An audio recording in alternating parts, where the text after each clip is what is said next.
নমস্কার বন্ধুরা, গুরু শিষ্য কোচিং ফর কম্পিটিটিভ এক্সামে সবাইকে স্বাগত জানাই। যেটা দেখাচ্ছিলাম বন্ধুরা, রেলের গ্রুপ ডির অঙ্কগুলো কত সহজ একবার শুধু দেখুন, দেখলে বুঝতে পারবেন।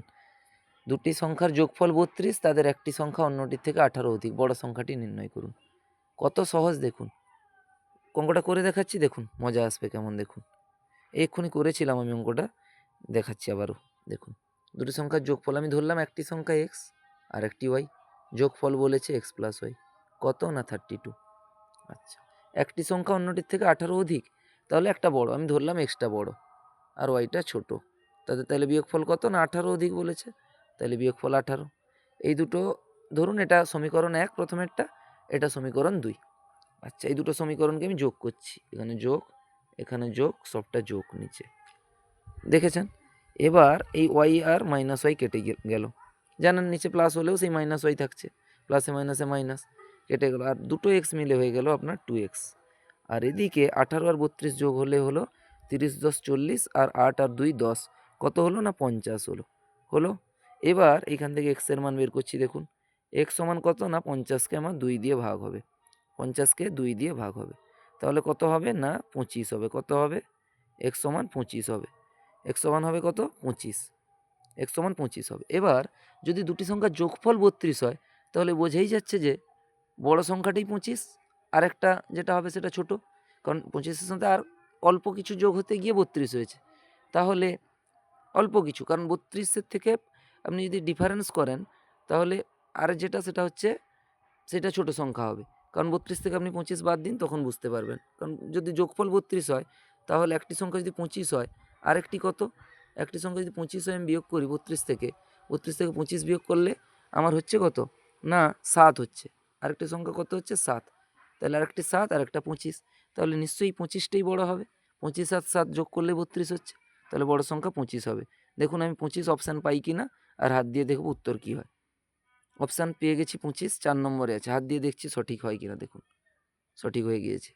এত সহজ অঙ্ক থাকে। আরও একটা দেখাচ্ছি, দেখুন আরেকটা অঙ্ক দেখুন কত সহজ। দেখলে দেখছেন অঙ্কটা 70-এর দেখে মনে হচ্ছে অনেক কথা আছে, অনেক বড়, একটু দেখলে দেখবেন কত সহজ। মোহিতের বেতন প্রতি মাসে 15,000 টাকা, তিনি 5,000 টাকা বাড়ি ভাড়াতে, 2,000 টাকা বিলে ব্যয় করেন এবং বাকি পরিমাণ তার মাসিক সঞ্চয় হয়। 1 বছরে তার সঞ্চয় নির্ণয় করুন।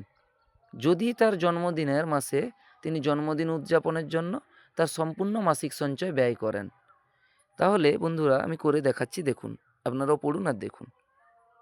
বলছে মোহিতের বেতন প্রতি মাসে 15,000, 5,000 টাকা বাড়ি ভাড়াতে, 2,000 টাকা বিলে, তাহলে এটা 1 মাসের আমরা আয়োজন করেছি। এই 1 মাসে তার টোটাল বেতন হচ্ছে 15,000 টাকা, 15,000 টাকা। এবার তিনি ব্যয় করছেন বাড়ি ভাড়াতে কত না 5,000, 5,000, আর 2,000 টাকা ব্যয় করছেন বিলে, আর 2,000 টাকা কিসে ব্যয় করছেন? বিলে। তাহলে মোট কত হলো? 7,000 টাকা। 7,000 টাকা তিনি ব্যয় করছেন। তাহলে টোটাল পেয়েছিলাম 15,000, সেখান থেকে ব্যয় করছেন তিনি 7,000। তাইলে আর থাকলো পড়ে কত? তাইলে আমার হচ্ছে 15,000, উপরে লিখছি দেখুন 15,000 মাইনাস 7,000, 1 2 3টে শূন্য, 7,000 হলো। 1 2 3টে শূন্য, দেখুন বন্ধুরা হলো কত? 7,000। তো বন্ধুরা কত হলো? 5,000 থেকে আমি 7,000, 15 থেকে 7 বাদ দিচ্ছি, হলো কত আমার? 8,000 টাকা। তাইলে আমার 8,000 টাকা সঞ্চয় হচ্ছে প্রতি মাসে এটা। তাহলে এখানে আরেকটা কথা বলেছে, একটু মনে করুন, যে জন্মদিনের মাসে সে সম্পূর্ণ খরচটা করে ফেলে। জন্মদিনের মাসে সে তাহলে যদি জন্মদিনের মাসে সম্পূর্ণ খরচটা করে ফেলে, তাহলে বছরের ক্ষেত্রে যদি ধরি, তাহলে 12 মাস থেকে 1 মাস বাদ যাবে, 11 মাস। তাহলে আমরা পেয়েছিলাম কত না 8,000 টাকা সঞ্চয় হয়েছিল, মনে আছে বন্ধুরা? তো 8,000 টাকার সাথে 11 মাস গুণ হবে, কারণ কি 11 মাসের সঞ্চয় হচ্ছে, আর 1 মাস তো খরচ হয়ে যাচ্ছে। তাহলে 11 8 88,000 টাকা সঞ্চয় হচ্ছে, এইটা হবে অ্যান্সার। 88,000 টাকা সঞ্চয় হচ্ছে, এইটা হচ্ছে অ্যান্সার। দেখুন এই অ্যান্সার কত অপশানে আছে। অপশান 3তে আছে 88,000 টাকা। আমি হাত দিয়ে দেখব সঠিক হচ্ছে কিনা। দেখুন এই দেখুন অপশান 3 সঠিক হয়ে গিয়েছে। তো এতটাই সহজ অঙ্ক থাকছে বন্ধুরা রেলের গ্রুপ ডির পরীক্ষায়। কত সহজ, একটু ধাঁধা দেওয়া আছে যে 1 মাসের খরচটা তিনি খরচ করছেন। তাহলে 15,000 টাকা বেতন, তা থেকে 5,000 টাকা বাড়ি ভাড়া, 2,000 টাকা বিলে, তাহলে 5 2 7 বাদ দিয়েছিলাম, 8,000 টাকা জমা থাকছিল।